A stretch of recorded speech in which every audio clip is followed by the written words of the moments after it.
The invitation arrived in my mailbox, not as a guest, but as a service provider.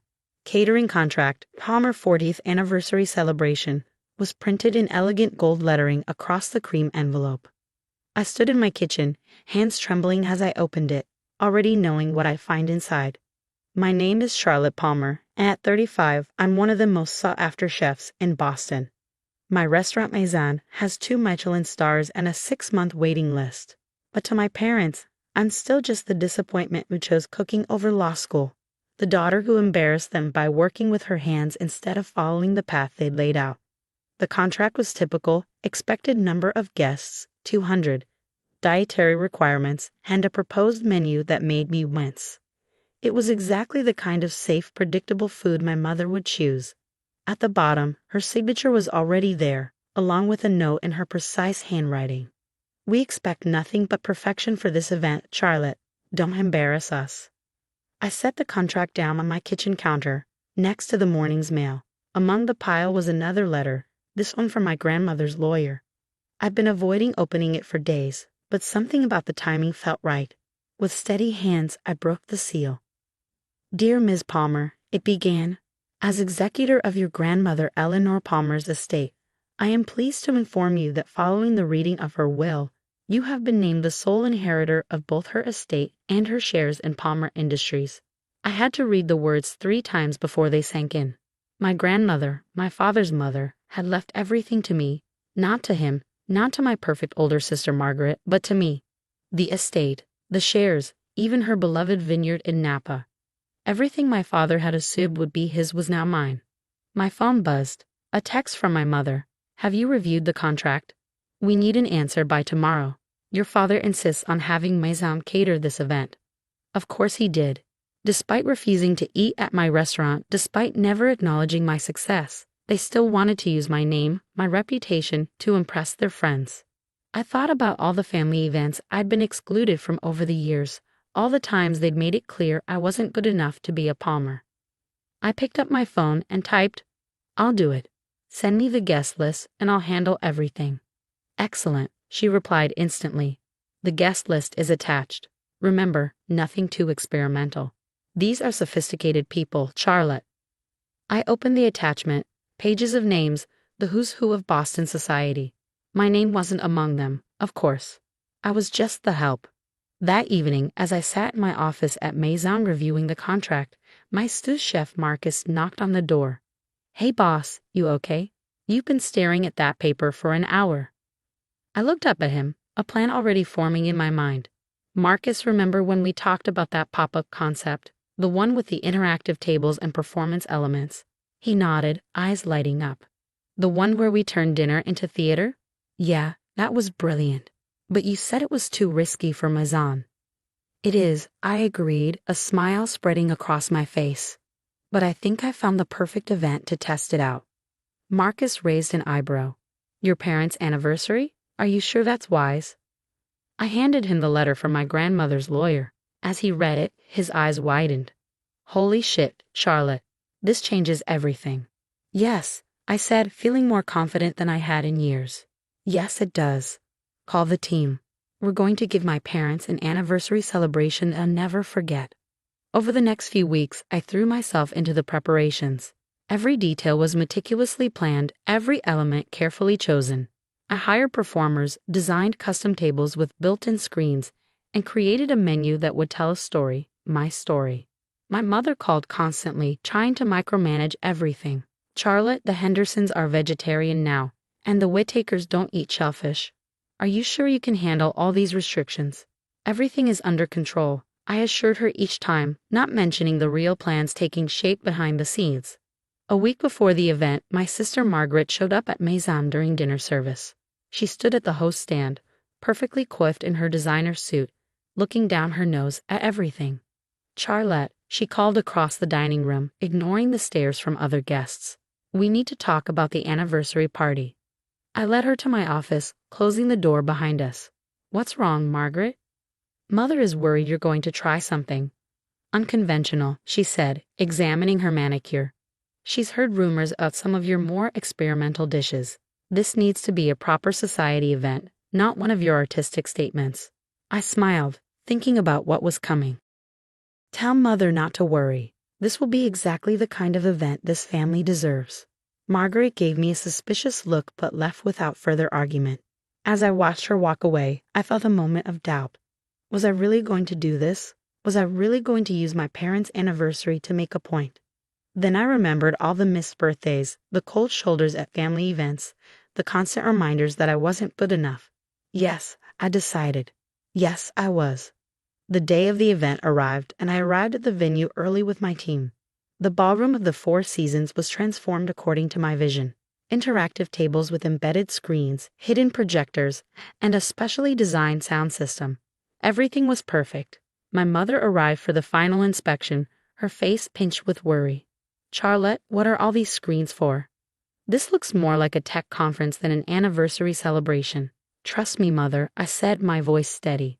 "Everything has been planned to perfection. Just like you wanted." She didn't look convinced, but it was too late to change anything. The guests would be arriving in a few hours, and the show I'd planned was about to begin. Little did they know, this anniversary celebration would be talked about in Boston society circles for years to come, just not for the reasons they expected. The guests began arriving at 6, filing into the ballroom in their finest attire. From my position in the kitchen, I watched through the service entrance as my parents greeted everyone, accepting congratulations and gifts with practiced grace. My father in his custom tuxedo, my mother resplendent in a designer gown. They looked every bit the power couple they worked so hard to become. I checked my watch. 20 minutes until dinner service would begin. My team moved with precision around me, each person knowing their role in what was about to unfold. The interactive tables were already programmed, the projectors tested, the timing rehearsed to perfection. "Charlotte," Marcus called softly from beside me. "The lawyer's here." I nodded, watching as my grandmother's attorney, Mr. Harrison, took his seat at one of the central tables. He was the only person besides Marcus who knew what was coming. His presence was essential for what I had planned. At precisely 6:30, my mother clanked her glass, signaling for everyone to take their seats. The tables, which appeared normal except for their slightly glossy surface, would soon come alive with my story. "Before we begin dinner," my mother announced, her voice carrying across the room, "Robert and I want to thank you all for being here to celebrate 40 years of marriage. And of course, we must thank our daughter Charlotte for catering this evening's meal." A polite smattering of applause followed. I noticed how she didn't refer to me as their daughter, just Charlotte. Always keeping that distance, that distinction. I stepped out of the kitchen, nodding acknowledgement to the guests. My father didn't even look in my direction, too busy chatting with some business associates. Margaret sat at the family table, perfectly poised, occasionally glancing at me with barely concealed disdain. The first course arrived, a seemingly simple dish of heirloom tomato soup. As the bowls were placed before each guest, the table suddenly illuminated. Projected onto the glossy surface were images of my childhood, family dinners where I sat alone at the kitchen counter while they entertained in the dining room, holidays where I was relegated to helping the staff rather than joining the celebrations. Murmurs rippled through the crowd as the images played out. My mother's face tightened, but she couldn't say anything without causing a scene. "This soup," I announced, my voice clear and strong, "is made from tomatoes grown in my grandmother Eleanor's garden. The same garden where she taught me to cook while everyone else was too busy to notice I existed." The second course brought more revelations. As waiters served perfectly seared scallops, the tables showed my graduation from culinary school, an event my parents hadn't attended. Alongside it played clips from my restaurant's opening night, reviews from food critics, and a ceremony where I received my first Michelin star. "Your scallops are paired with a sauce made from wine produced at Eleanor Palmer's vineyard," I explained, watching my father's face carefully. The same vineyard that, along with her entire estate and shares in Palmer Industries, she left to me in her will. The room went silent. My father's head snapped up, his face draining of color. My mother's wine glass froze halfway to her lips. "What did you say?" my father demanded, standing up so abruptly his chair scraped across the floor. Mr. Harrison chose that moment to stand, clearing his throat. "What your daughter says is correct, Mr. Palmer. Your mother's will was quite clear. Everything, the estate, the vineyard, and her 30% controlling interest in Palmer Industries was left to Charlotte." The ballroom erupted in whispers. My father's business associates exchanged significant looks. They knew what this meant. With my grandmother's shares, I now had significant control over the company he'd spent his life building. "This is ridiculous," Margaret burst out, her perfect composure cracking. "There must be some mistake. Why would grandmother leave everything to her?" I smiled, signaling for the next course to be served. "Because, Margaret, while you and Dad were too busy running the company to visit her, I spent every Sunday cooking with her, listening to her stories and sharing her love of food. She saw me even when none of you did." As the main course arrived, a perfectly aged ribeye with truffle butter, the tables displayed one final set of images, my grandmother and me in her kitchen, both of us laughing as we cooked together. Her last Christmas, when she insisted on having dinner at my restaurant instead of the family mansion. The day she first tasted my food and cried, saying she was proud of me. "Your main course," I announced, my voice steady despite the emotion threatening to overwhelm me, "is served with vegetables from Eleanor's garden and wine from her vineyard." She always said that good food brings people together, but only if they're willing to sit at the same table as equals. My father remained standing, his face a mask of barely controlled rage. "Charlotte," he growled, "we need to discuss this. Now." "No, Dad," I replied calmly. "We don't. Everything has already been decided. The papers were signed this morning. But don't worry, I won't run the company the way you did.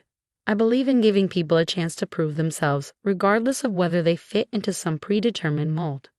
The rest of dinner service continued in tense silence, broken only by the quiet murmurs of guests trying to process what they'd witnessed. My mother sat rigid in her chair, barely touching her food. Margaret kept shooting venomous looks in my direction, while my father seemed to age years before my eyes. As dessert was served, a deconstructed apple pie, my grandmother's recipe, I made one final announcement. In honor of my grandmother's memory and her belief in nurturing talent wherever it's found, I'm establishing a culinary school scholarship program. The Eleanor Palmer Foundation will provide full funding for aspiring chefs who, like me, might not fit society's expectations but have the passion and drive to succeed. I watched as my words sank in. This wasn't just about inherited wealth or company shares. This was about changing the narrative, about creating opportunities for others who might have been overlooked or dismissed. The evening ended earlier than planned, guests making polite excuses to leave as the tension in the room became unbearable. As the last of them filed out, my father finally approached me, his face ashen. "You've ruined everything," he said, his voice barely above a whisper. "Was that your plan? To humiliate us in front of everyone we know?" I met his gaze steadily. "No, Dad.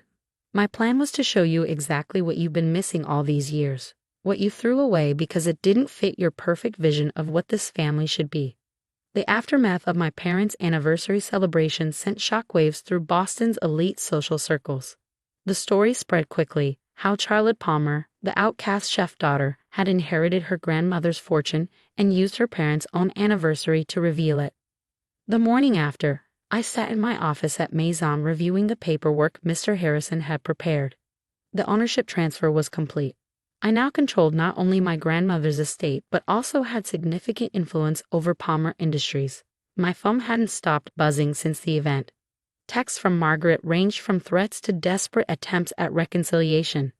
My mother's messages were similarly mixed, alternating between guilt trips and offers to discuss things like family.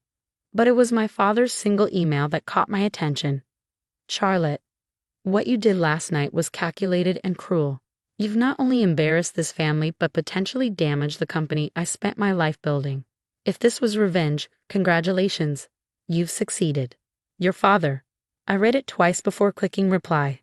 "Dad, this wasn't about revenge. It was about showing you what you threw away, not just with me, but with your own mother. While you were busy building your empire, you missed what was happening in your own family. Grandmother saw it. That's why she made the choice she did. I don't plan to damage the company. Unlike you, I believe in giving people chances. Come by Maison tonight at 8 if you want to talk about the future. Charlotte." To my surprise, he showed up. I watched through the kitchen window as he entered the restaurant, looking uncomfortable and out of place. He'd never set foot in Maison before, had never tasted my food or acknowledged my success. I led him to a private dining room where I prepared a simple meal, his mother's recipes, the comfort food she used to make when he was young. As he sat down, I noticed how old he suddenly looked, how tired. Your grandmother, he said finally, staring at the bowl of beef stew I placed in front of him. She used to make this every Sunday. I know, I replied softly. She taught me. She told me stories about you while we cooked. How you loved this stew, how you'd help her in the kitchen before the business took over your life. He took a bite, and I saw his hands shake slightly. It tastes exactly the same, he whispered. She wanted you to have more than just the business, Dad. She wanted you to remember what it was like to care about something beyond success and status. That's why she left everything to me, not to hurt you, but to make you stop and think. Over the next 2 hours, we talked more than we had in years. He told me about his own dreams of becoming a chef before his father pushed him into business.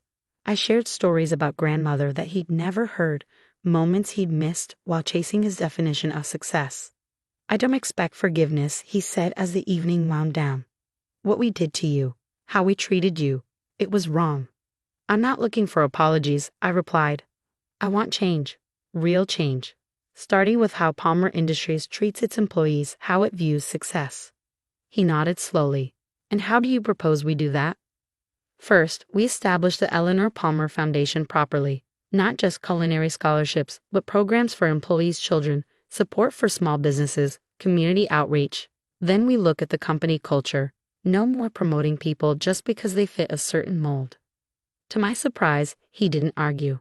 Instead, he asked, "Will you teach me?" "Teach you what?" "How to cook," he said, looking almost embarrassed. "These recipes, your grandmother's recipes. I'd like to learn." That was 6 months ago. Now, every Sunday, my father comes to Maison early before we open. We cook together, and sometimes he tells me stories about his mother that I never knew. Margaret eventually came around, especially after I offered to teach her too. She's actually quite good with pastries, though she'd never admit it to her society friends. My mother took longer to accept the changes, but even she has started attending our Sunday cooking sessions.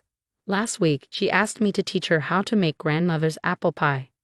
The Eleanor Palmer Foundation is thriving. We've already provided scholarships to 15 aspiring chefs, and our community programs are making real differences in people's lives. Palmer Industries is changing too, slowly but surely becoming a company that values more than just the bottom line. As for me, I'm still running Maison, still creating and experimenting.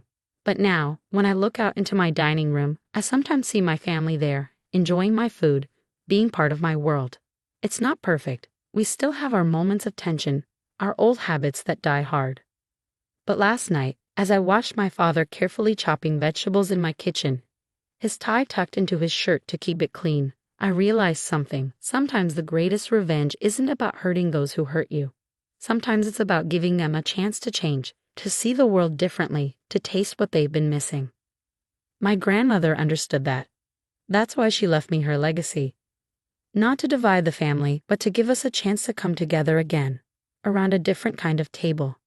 The menu at Maison still features that tomato soup from the anniversary dinner, but now beneath its description on the menu, there's a small note.